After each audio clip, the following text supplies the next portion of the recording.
Demi lancarnya Pilkada Serentak 2024, KPU Kota Probolinggo menggelar media gathering.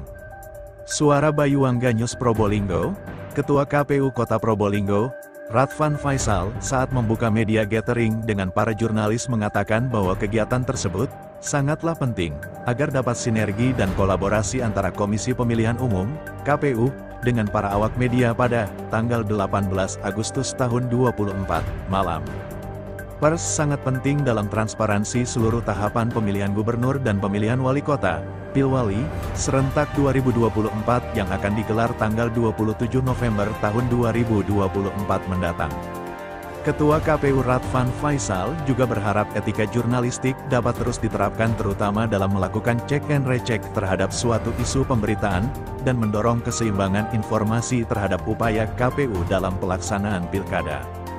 Di kesempatan tersebut Ketua KPU Radvan Faisal juga menginformasikan bahwa dalam waktu dekat tahapan yang akan dilaksanakan yaitu tentang pengumuman pendaftaran calon tanggal 27 sampai tanggal 29 Agustus selanjutnya dilakukan verifikasi, pemeriksaan berkas administrasi, selanjutnya pemeriksaan kesehatan di RSU Dr. Sutomo, Surabaya. Radvan juga menjelaskan terkait media gathering ini juga menjadi tahapan untuk menyampaikan informasi kepada media. Penting diketahui syarat untuk mendaftar sebagai calon wali kota, wakil wali kota, yaitu ada 2 syarat. Pertama adalah syarat calon yaitu melekat kepada kandidat. Yang kedua syarat pencalonan, yang harus didukung oleh partai politik pengusung sebanyak 20% di parlemen, atau 6 kursi di DPRD dan selanjutnya media gathering dilanjutkan dengan paparan dari 3 narasumber dan sesi tanya-jawab. Kru Suara Bayuangga News Indonesia mengabarkan dari Kota Probolinggo, Jawa Timur.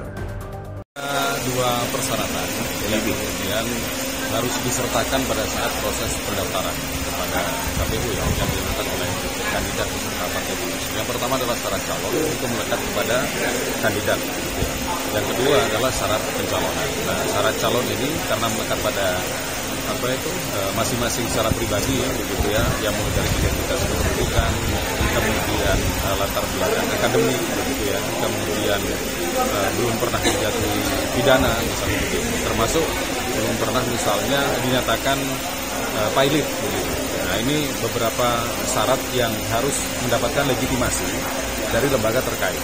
Jadi misalnya soal terpidana itu mendapatkan legitimasi dari pengadilan misalnya. Kemudian untuk yang dinyatakan tidak pilot itu berdasarkan putusan dari pengadilan niaga. Jadi ini syarat-syarat calon yang melekat kepada calon. Kemudian untuk persyaratan pencalonan atau syarat pencalonan itu diantaranya adalah dukungan dari partai politik pengusung. Nah, kita ketahui hasil pemilu tahun 2024 itu kan masing-masing partai politik pemilik kursi di parlemen kan sudah diketahui gitu ya. Nah, syarat minimal untuk bisa dinyatakan mengantongi dukungan itu kan minimal pemilik mendapatkan dukungan 20% dari kursi DPRD, artinya 6 kursi. Nah, ini harus juga terpenuhi. Jadi ini ada syarat calon, ada syarat pencalonan, lengkapnya nanti ada di PKPU 8 tahun 2024 tentang pencalonan. Kan cuma 3 hari itu Pak, yang rawan bikin gagal itu apa Pak nanti Pak? Sebetulnya semuanya punya potensi ya, semuanya punya potensi membuat proses pendaftaran ini tidak optimal gitu ya, sehingga menyebabkan kepada kegagalan yang bersangkutan tidak lolos secara administratif.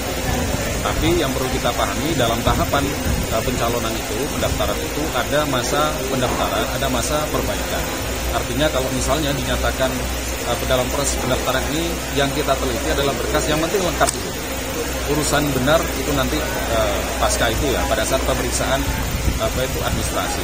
Kalau ternyata lengkap tapi tidak benar, kandidat itu masih punya kesempatan untuk melakukan perbaikan di masa perbaikan. Nah, tahapannya, tanggal-tanggalnya sudah diatur di PKPU 8. Mas, terkait dengan masa kesehatan Mas, ketika nanti di rumah sakit, artinya kesalahan di rumah sakit, apakah nanti bisa dilakukan perpanjangan atau masa perbaikan? Nah, kemarin kami sudah koordinasi yang diinisiasi oleh KPU Provinsi Jawa Timur. Jadi diantaranya yang dihadirkan adalah pihak rumah sakit Dr. Sutomo. Nah, Dr. Sutomo itu memastikan beberapa kesiapan yang mereka lakukan. Yang pertama mulai dari kesiapan sarana dan prasarana.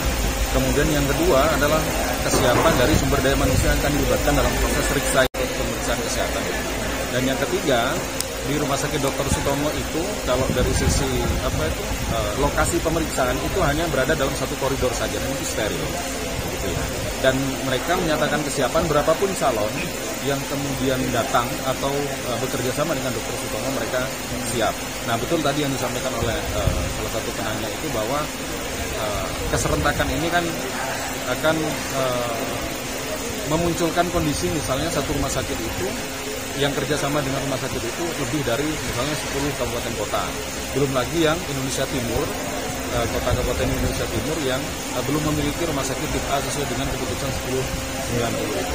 Nah, tapi kalau melihat komitmen yang disampaikan oleh Rumah Sakit Dr. Sutomo, mereka meyakinkan kepada KPU kabupaten kota termasuk provinsi itu siap dengan segala macam kemungkinan. Artinya dari komitmen itu yang kita lihat bahwa ketika kami memutuskan Rumah Sakit Dr. Sutomo sebagai mitra kami dalam proses pendidikan kesehatan itu akan bekerja dengan optimal.